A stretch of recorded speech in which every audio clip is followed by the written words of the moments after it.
Now, the Independent National Electoral Commission, that's INEC, has announced that there are more than 2 million registered voters who will participate in the November the 16th governorship election in Ondo State.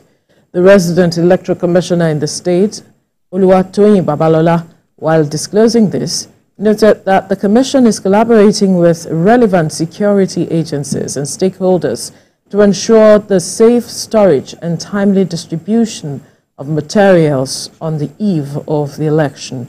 She also mentioned that the commission had received a sufficient number of the bimodal voter accreditation system devices, which will be deployed in all 3,933 polling units during the election.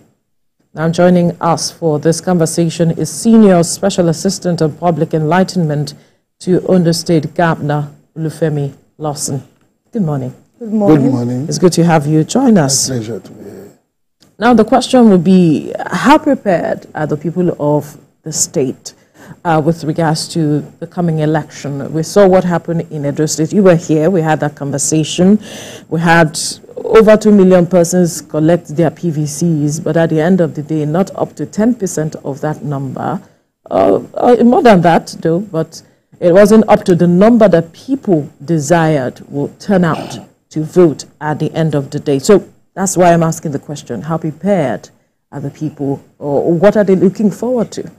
Well, importantly, I think Ondo State's case will be different, judging by the last 2 elections in the state and the fact that compared to Edo, we're in the build-up to the Edo election, and we've raised concerns about certain factors that may affect the participation of people in the election, especially the threat of violence, escalation of tension and the like. So it is not unexpected that despite the population of registered voters in Edo State, we had that number of people coming out eventually. But in Ondo State, as we speak, about 60 days to election, well, 30 days, not even 60 days, right? The situation is calm, the atmosphere is peaceful, and if you look at the statistics of voters between the last 2 elections, in 2016, we had about 570,000 people coming out to vote. In 2020, there was an improvement. We had over 600,000 people participating in the election. Now we have over 2 million people registered, eligible to vote in this election. I'm very sure that there will be an improvement, not only because we now have a higher number of people who are registered to vote, but also because of the atmosphere of peace and stability in Ondo State. Really? Yes. If you if you look at the period between 60 days to the governorship election in Ondo State, you would want to agree that the tension was very visible.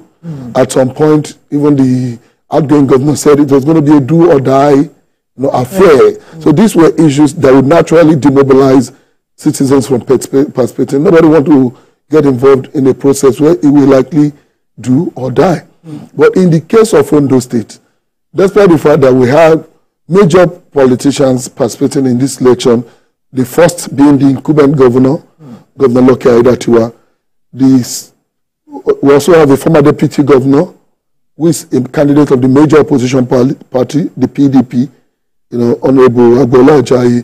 We also have the Labour Party feeding, a very experienced politician, and even the NNPP. So Ondo State have a cream of notable politicians participating in this election. But because of leadership, because sometimes the leadership determines the direction. Because the current leadership in Ondo State gives priority to peace and stability. In actual fact, for the first time in my entire adult life, this is practically the first time that we have an election in about 30 days in Ondo State, that you get to Ondo State, you really feel there's an election coming.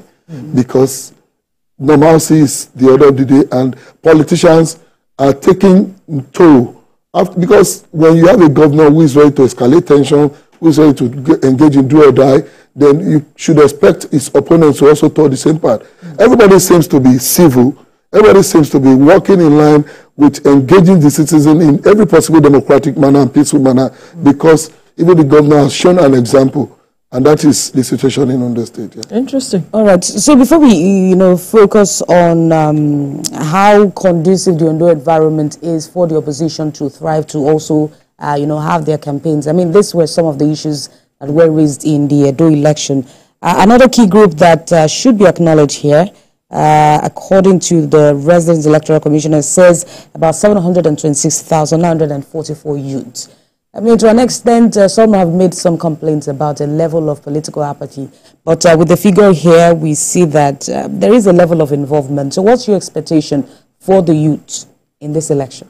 I want to believe that the young people are going to play a very key role in this election, not only because we have a large number of young people coming to register to vote in this election, but also if you look at the current political order in the state, it is such that is engaging the youth, not just for politics. Most of our youth are not just engaged, for political activities in Ondo State. They are engaged for economic activities. A lot of them are now, entrepreneurs, courtesy of the initiative of the state government. That is driving a lot of interest. Young people are now beginning to feel this sense of belonging, that no, I can't just sit back. In actual fact, we have over 3,000 people who are resident in Lagos and some other part of the country who have not transferred their voters card, voting to Ondo State ahead of the next election, while we also have a large population of, young people who are now going to participate in this election, because Ondo State is beginning to become a place where young people are beginning to have a stake. So beyond the fact that they want to participate in politics, beyond the fact that they are not being engaged in economic activities, they are now beginning to see that, good, we can also be part of governance in Ondo State. And how do you become part of governance in Ondo State? By participating in the election. So you may not be surprised that the young people are going to play a key role in determining who the next governor of Ondo State will be in this election. Well, that was a major concern for a lot of persons in the Edo governorship election, because the turnout of the youth was not as much. A majority of persons say perhaps they were monitoring on TV online and on social media to see what is going on. We hope that that wouldn't be the case. Sure, surely. When we come to the Ondo election, because as you rightly said, it's important that people understand the power that they wield, that they have to determine who governs them for the next 4 years. And that is where the matter of civic engagement or civil engagement that you mentioned earlier on comes in. I'm wondering how, political parties, be it opposition, whoever they are engaging the people with regards to the coming election.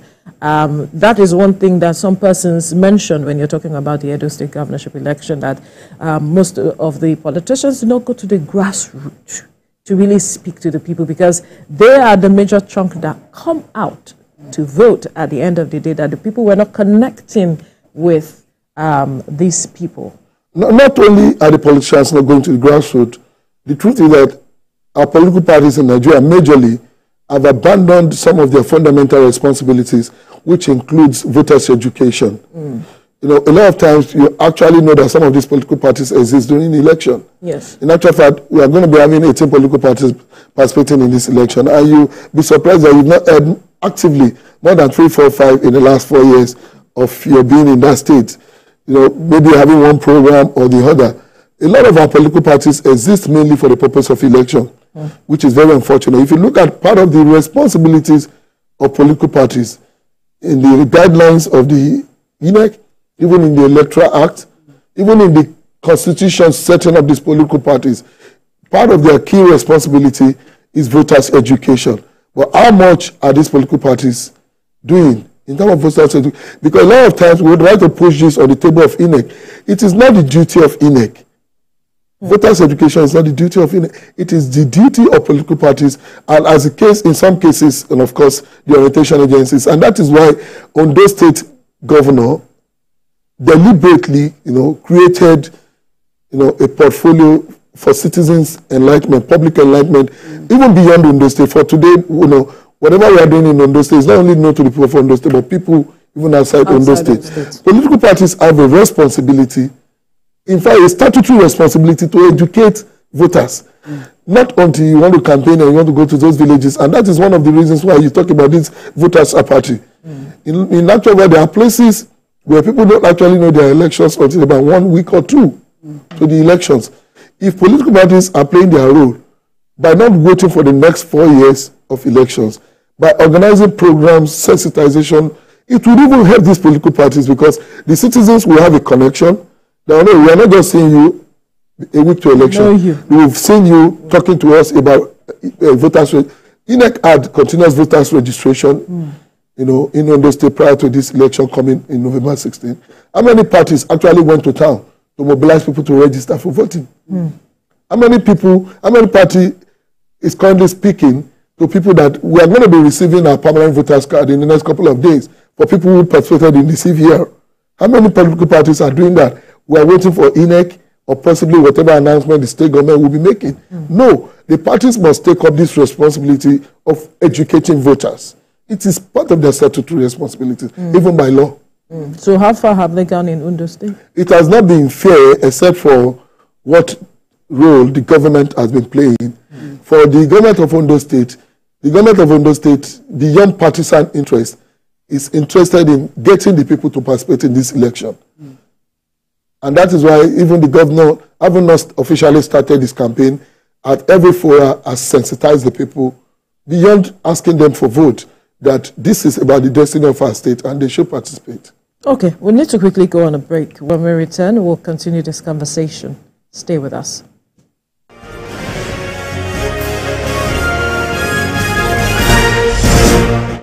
At break time, when my champ needs to keep going, he's going to need his favorite snack, made with the crunchy goodness of Niger-grown maize, malt, cocoa and milk, containing calcium, iron and fiber.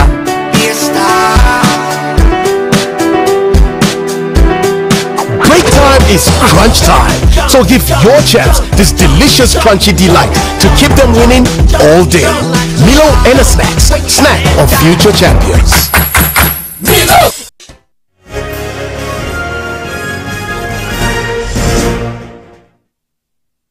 Thank you for staying with us. Before we went on the break, we were talking about the forthcoming governorship election in Ondo State. And we still have in the studio Senior Special Assistant on Public Enlightenment to Ondo State Governor Olufemi Lawson speaking with us. Now, a major issue, aside the matter of voter education, is the matter of the credibility of the election. And that's, responsibility is left with INEC, even though the people are also a part of it, and even the politicians. Not just INEC, not just politicians. Everybody in that value chain. Yes. In the chain, Yes. So now, from your perspective, what will make this forthcoming election credible in your perspective? What will it hinge on or hang on? Majorly, if you look at every election that has been disputed in Nigeria, beyond the fact that some persons within the electoral chain do not play their role as expected, you cannot rule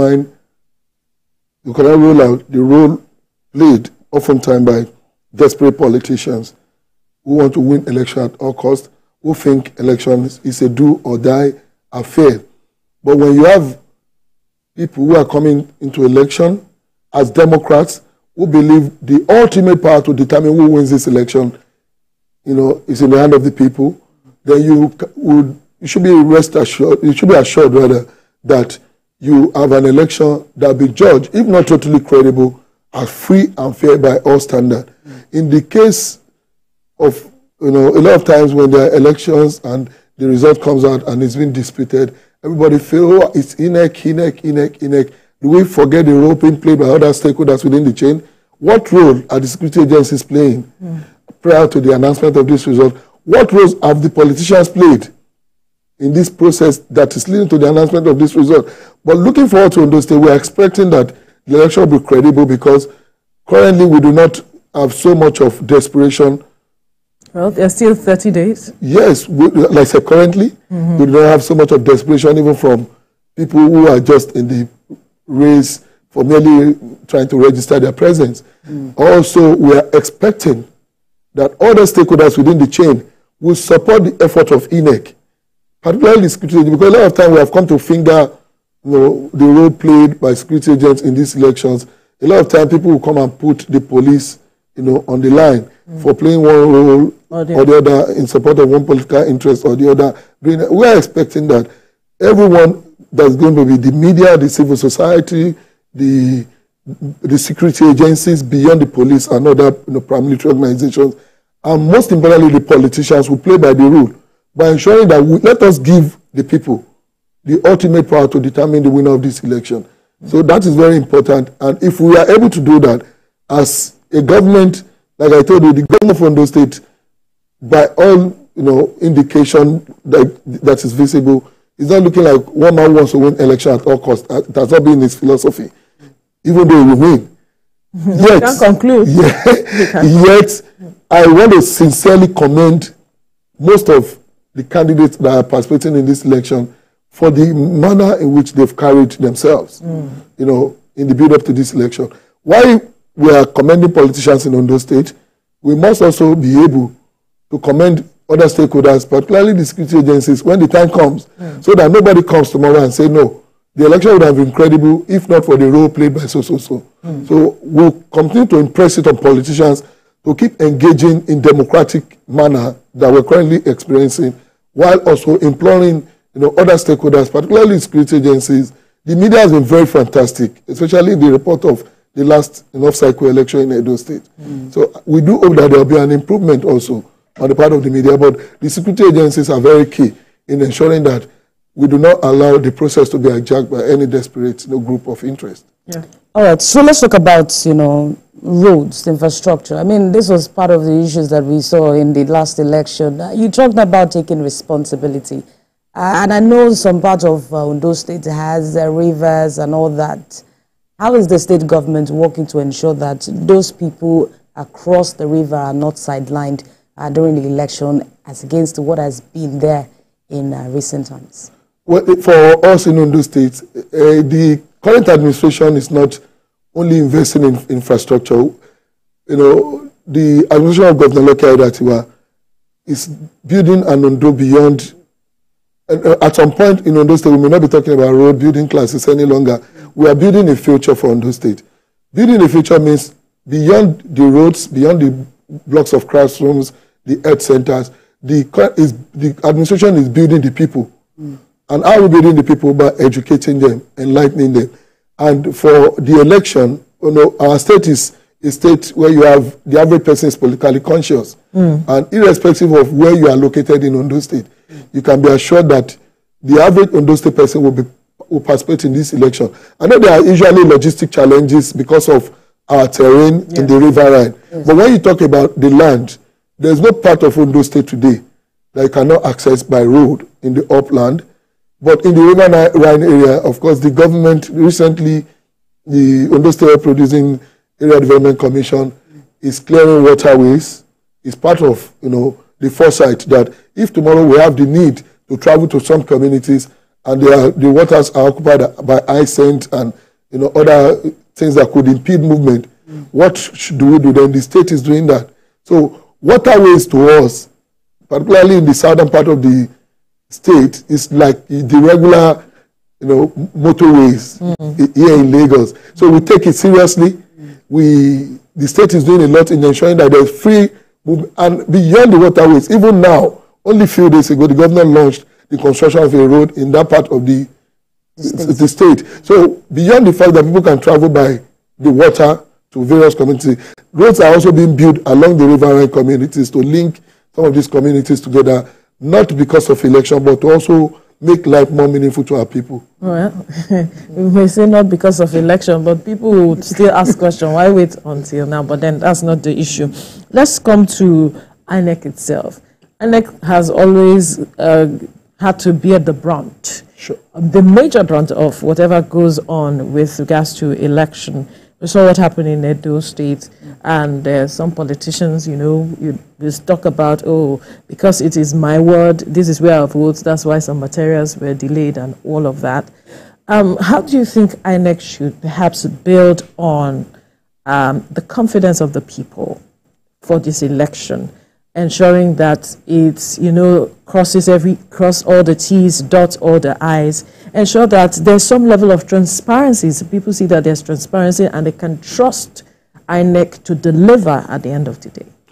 You know, we will always have our focus on INEC being the main umpire in elections, but the truth is that there could be limitations if all of us don't play our role, particularly stakeholders. In this country, we were here when, you know, a gun was pointed at the head of an INEC official to announce a senatorial election result in this country. Would we have blamed the outcome of that election on INEC?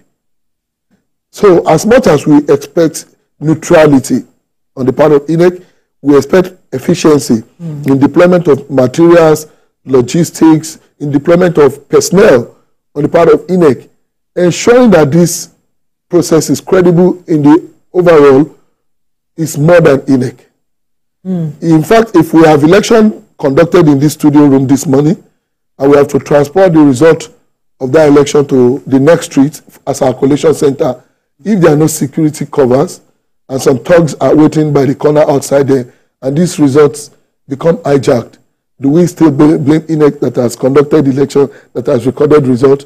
We have to blame other stakeholders. So while we so much look at INEC for credible elections, we must also continue to call to responsibility, particularly the security agencies, you know, because most time when we have issues with our elections, has to do with the role played by non-state actors in, you know, disrupting election, is disrupting result of election. So if INEC plays its role, bring logistics on time, deploy personnel on time, get record, you know, look at what we saw in Ondo. We had about 97% of results uploaded on IREV. That is a credit to INEC. But if we are doing that and these result sheets, which the law says will be recognized by the virtue of collation center being where results can be announced, are not allowed to get there, we can still blame INEC. So while we are employing INEC to ensure that people have access to vote, people get material, people get every needed logistic, people, you know, have personnel on ground, we must call to task every other stakeholder, the security, even the politicians. You must play your role by ensuring that you don't escalate tensions, you don't disrupt the process. A lot of times you see political party agents coming to disrupt elections, you see political party supporters coming to disrupt elections. So we must not be responsible, you know, in order to ensure that we have a credible election. And, you know, most times what we see is, you know, repeated litigations after the electoral process. It's shocking to see what is happening in Edo State anyways. But let's talk about the plans for persons with disabilities, ensuring inclusion. Yes. Well, it's the rainy season, and of course, they had some of those issues also in Edo State. We're talking about how to ensure that we have a better election in Ondo in 30 days. INEC is doing a fantastic work in that regard. I haven't been, you know, an election observer for so many years. I haven't been in the civil society for so many years. If you look at our election in the last 10 years, you cannot but give it to INEC that there has been improvement in terms of INEC's preparation and engagement of the people in its elections. Priority will be given to persons with disability. Priority will be given to the aged people during these elections. It was part of the guidelines in Edo. Yes. It's going to be part of what we're expecting in Ondo State, to the extent that persons with disabilities are allowed not to stay on the long queues to vote. Aged people are not allowed to stay on the long queue to vote. And if INEC is putting this in its guideline, like I keep saying, it is not just expected of INEC to go to the radio and TV. And there are a lot of things on the table of INEC to address.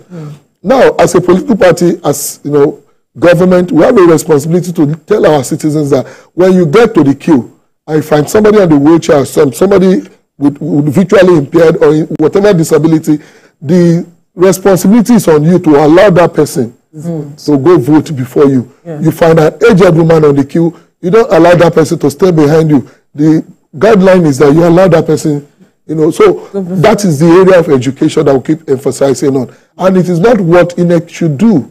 It is what we should do as citizens, as government, and as political parties. Yes. Crucial, very crucial. Now, the other aspect will be the matter of you said the political climate in Ondo State is calm, as it is. Very calm. Very calm, right.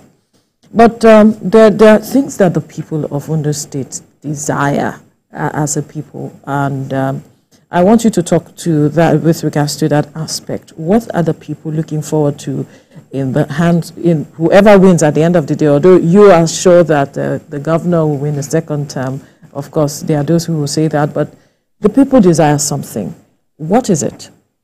Ultimately, our people desire improvement in their living standard. You know, Ondo State has history. You know, when you talk about education, we've been a leading state from time immemorial. We've been a leading state when you talk about agriculture. Ondo State is not a state where you are coming to campaign that you want to invest so much in agriculture, because beyond government investment, our people are one of the largest investors in agriculture in any part of this country. Our people take priority in education to the extent that whether there's government subsidy or not, the average family in Ondo State will push you to school.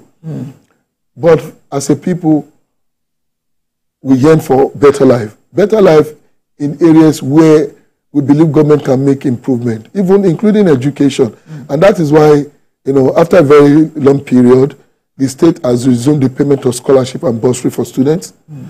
As we speak, no school, O-level students don't pay examination fees any longer in Ondo State. Really? Yes, the government now takes up the responsibility of paying Both private and public? All public secondary school students. The government takes up the responsibility of paying their fee for their final school certificate living examination. The government is investing in young people, like I stated earlier. Only a few days ago, we had an economic summit for youth in Ondo State, where youth from 18 local governments were brought together with youth with a lot of innovative ideas, and the state government is giving support. Not just the state, even individuals and other politicians are coming together to pull resources together to empower the young people in Ondo State. So our people are looking beyond roads and the classes and the hospitals, because we have built enough of that, and the government is building more. Like I told you, only a few days ago, the governor flagged off a major road construction. As at today, over 80 kilometers of road are under construction in Ondo State, as at today, under the administration of Governor Loke Aiyedatiwa. So the people beyond roads and classrooms and the basic health centers are looking at how we can develop our people, how we can economically empower them. Ondo State government is clearing lands free of charge for whoever is interested in farming, and government is also giving incentives. And that's why if you look at our productivity in the area of agriculture today, we have improved beyond what it has always been over the last couple of years. We are locally now producing tomatoes more than every other state. Now we cannot feed the entire nation, but we are supplying a substantial amount into the market. Cocoa, we are back in full force. We have always been known for cocoa production. Ondo State is back.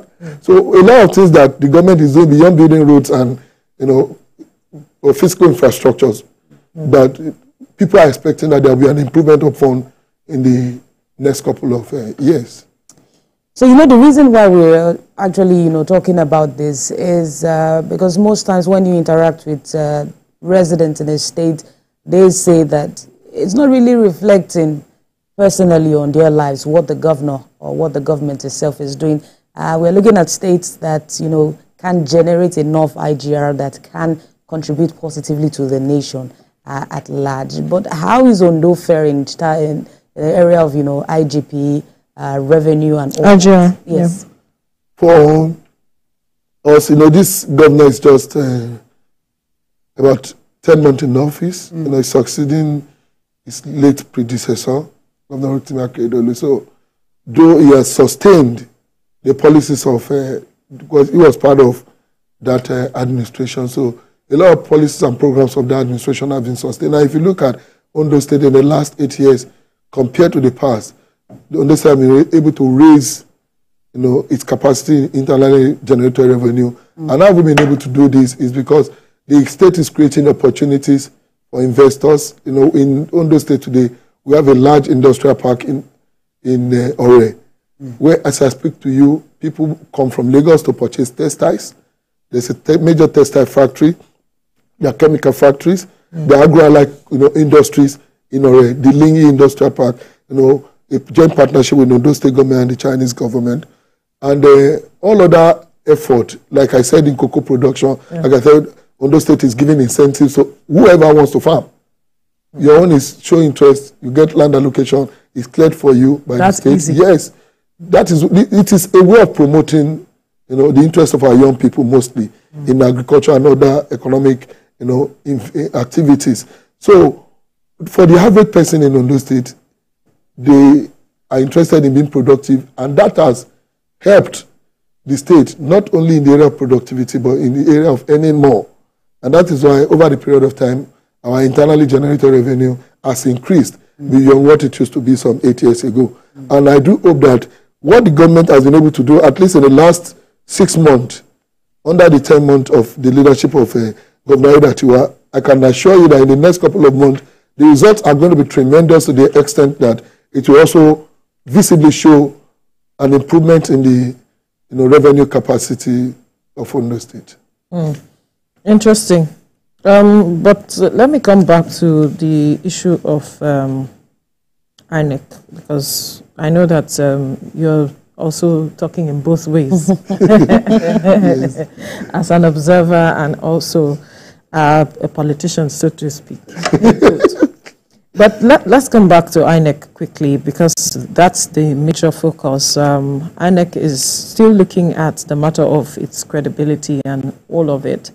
And then there's been the issue of technology, how also that is a major concern for INEC. What do you think INEC could do differently in the coming Ondo governorship election, such that it wouldn't have any issues? Well, it's technology, though. One cannot necessarily predict, but then can it do something to ensure that the people trust and can see that, okay, it is not the agency's fault or it's not the commission's fault, but that this just happened?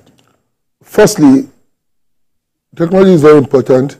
Wherever we are today, in the area of deployment of technology for elections, you cannot but agree that it is a product of consistent demand by Nigerians, the media and the civil society for an improvement in our election. And that is why today, from the manual accreditation of voters, we now have an electronic accreditation of voters. Now we are beginning to have an electronic portal for collation of results, even though it's not yet a platform admissible for announcement of result. Moving forward, the time may not be there for INEC now to create more technological platform to aid the credibility of election ahead of Ondo. But ahead of future elections, I think INEC must learn from the gains that we have made from the days of manual accreditation, from the days of carrying ballot paper and boxes to collation center, to the gains we have made from the time where we can now, view accreditation on our beavers.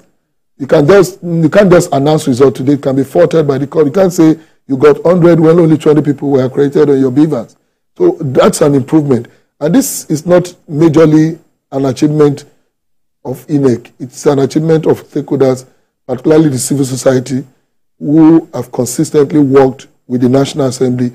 So we must be looking beyond Ondo as media, civil society, as Nigerians, even as political parties. Who are, any political party who is actually interested in winning election should be interested in credible elections. Absolutely. Except you have something to hide. So if you're interested in winning elections in a credible manner, you should be supporting advocacies of the media, the civil society, as a political party to ensure that our election becomes more advanced technologically. We should be getting to a point where we should have real-time, collation of our result, real-time, figure from our elections, rather than waiting for midnight collation. Right. Where look at what we saw in Edo State. Yeah. Collation centers have to shut down because there was no power generating set and all those. So we should get to that point where we can only achieve this way if we have the National Assembly, Nigerians, the media, civil society, and INEC coming to work together genuinely to ensure that we improve on the current technological capacity